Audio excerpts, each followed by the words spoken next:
ان کے اوپر اعتراضات تھے، وہ جو ہم نے کرائٹیریا بنایا تھا اس کے اوپر پورا نہیں اترتے گئے. لیکن الیکشن کمیشن کے بھی جناب کان کھڑے ہو گئے، آنکھیں ان کی کھل گئیں. تو انہوں نے کہا اچھا یہ معاملہ ہے.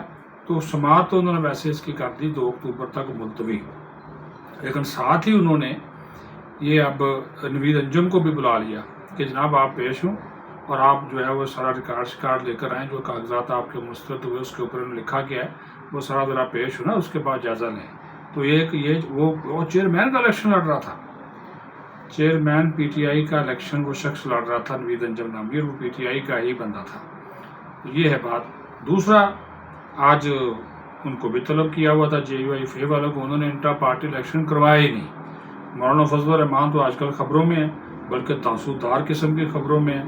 آج کل تو جو بھی حکومت ہے، جو پارلیمنٹ ہے، ساری ان کے اوپر رائے کر رہی ہے، ورنہ تو ترمیم نہیں آ سکتی. سیدھی سی بات ہے. مولانا سب کو ٹرک کی بتی کے پیچھے لگایا وہ یقین مانے، سب کے دروازے ادھر ہی ہیں، ادھر ہی جاتے ہیں، سب کی گاڑیاں ادھر ہیں، سب کا جو قبلہ و کعبہ جو ہے وہ اس وقت مولانا بنے ہوئے ہیں. کبھی پی ٹی آئی جا رہی ہے، کبھی بلاول جا رہے ہیں، کبھی سابق صدر علوی جا رہا ہے، کبھی وزراء جا رہے ہیں. تو مولانا کی آج کل جو ہے نا وہ کیا کہتے ہیں جی پانچوں گھی میں ہیں. وہ سر کڑائی والی بات ابھی نہیں کریں گے، وہ ابھی نہیں آیا، لیکن اس وقت تک پانچوں گھی میں ہیں، اور وہ اس گھی میں حلوہ شلوہ پکا کر جو ہے نا سب کو کھلا رہے ہیں، خود بھی کھا رہے ہیں. تو جناب دیکھتے ہیں کب تک یہ حلوہ بنتا ہے، آئینی ترامیم کا حلوہ جو ہے وہ کب تک اپنی آخری شکل اختیار کرتا ہے اور پارلیمنٹ کے پلیٹ فارم پر جو ہے وہ آتا ہے. تو مولانا صاحب کے جو ایک جونیئر وکیل پیش ہوئے، تو انہوں نے کہا جی آپ نے الیکشن کیوں نہیں کروائے؟ تو انہوں نے کہا جی وہ آج کل جو ہے وہ ہم آئینی ترامیم میں پھنسے ہوئے ہیں، ہماری پوری قیادت جو ہے وہ مصروف ہے، تو اس وجہ سے جو ہے وہ نہیں ہو سکے، آپ ہمیں 2 مہینے کا وقت دے دیں. تو وہ الیکشن کمیشن کی جو سماعت کر رہے تھے انہوں نے بڑے حیران ہوئے. انہوں نے کہا یہ آپ کیا بات کر رہے ہیں، یہ جو آئینی ترامیم ہے اس کا آپ کے پارٹی الیکشن سے کیا تعلق ہے؟ انہوں نے کہا جی نا وہ تعلق تو ہے، وہ ہماری پوری قیادت ادھر لگی ہوئی ہے، حکومت کبھی آ جا رہا ہے کبھی آ جا رہا ہے. تو انہوں نے کہا بھائی یہ مسئلہ آپ ہمیں 60 دن کا وقت دیں. تو پھر جو الیکشن کمیشن کے حکام تھے، انہوں نے ممبران تھے، انہوں نے پھر ان کو کہا کہ ٹھیک ہے یہ آپ کی درخواست 60 دن والی آ گئی، لیکن 60 دن تو بہت زیادہ ہیں. تو ابھی دیکھنا ہے کہ الیکشن کمیشن اس درخواست کو مسترد کرتا ہے یا ایکسیپٹ کرتا ہے. یہ تھوڑے دنوں میں جو ہے وہ پتہ چل جائے گا، یہ آ جائے گی بات نا، ریکارڈ پہ آ جانی ہے. اور پھر جناب میں نے شروع میں آپ کو بتایا تھا لاہوری گروپ. یہ لاہوری گروپ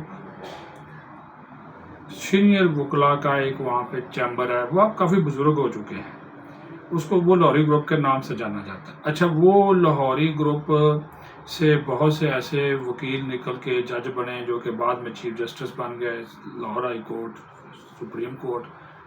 تو وہ جو لاہوری گروپ ہے وہ اب بھی یہ سمجھ رہا ہے کہ جناب اگر ہماری مرضی کا چیف جسٹس نہ بنا تو پھر دمادم مست قلندر ہوگا. اس بارے میں جو بانی پی ٹی آئی رکن ہیں، بلکہ پی ٹی آئی کے جو بانی ہیں اکبر ایس بابر، ان کا ایک بیان بھی سامنے آ گیا.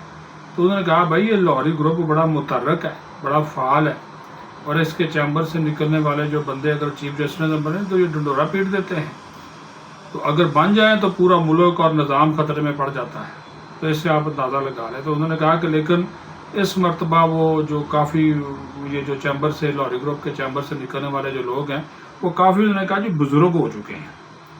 تو وہ اس وقت وہ اس طرح کے شیر ہیں جو صرف دھاڑ سکتے ہیں، وہ جو ہے وہ جناب وہ نہیں شکار نہیں کر سکتے. یہ بڑا زمانی جملہ جو ہے وہ بول دیا اکبر ایس بابر نے. لیکن وہ لاہوری گروپ جو ہے وہ متحرک ہے. ہاں جی. اور اب ایک اور میں آپ کو بات بتاؤں، مہینہ تقریباً مہینہ آج ہوگی ہے 18 تاریخ، تو 1 مہینہ اور کوئی 7-8 دن رہ گئے ہیں.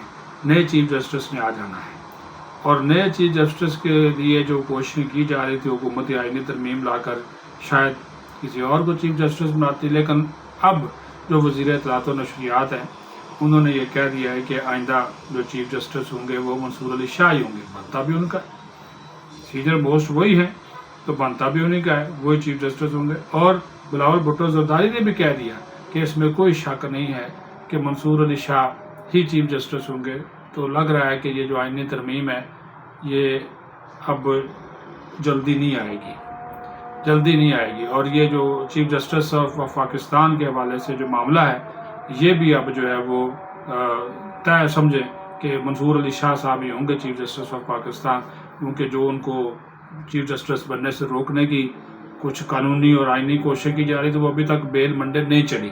پرائم منسٹر تو اب چلے جائیں گے امریکہ، پھر بعد میں آئیں گے. بلاول بھٹو زرداری ابھی تک کامیاب. اب وہ ڈرافٹ مولانا کا ایک نیا ڈرافٹ شروع کر دیا ہے، پیپلز پارٹی اپنا ڈرافٹ تیار کر رہی ہے. تو یہ پتہ نہیں مسودے کب یہ وہ کیا کہتے ہیں جی یہ ہانڈی چڑھے گی، کب اس پہ ابال آئے گا، کب یہ جناب وہ جو ہے وہ پکنا شروع ہوگی اور کب یہ پکے گی اور کب یہ کھیر جو ہے وہ کھائی جائے گی. ابھی اس کا کوئی ٹائم فریم نہیں ہے، لیکن لگ یہ رہا ہے کہ منصور علی شاہ جو ہیں وہ چیف جسٹس آف پاکستان ہوں گے. اور بس پھر آپ خود اندازہ کر لیں کہ ان سے کون خوف زدہ ہے، کیوں خوف زدہ ہے. یہ بھی ایک بہت بڑا سوال ہے. لیکن انصاف اور قانون کے تقاضے وہ تو ظاہر ہے پورے ہونے چاہیے. اپنا خیال رکھیں. پاکستان زندہ باد.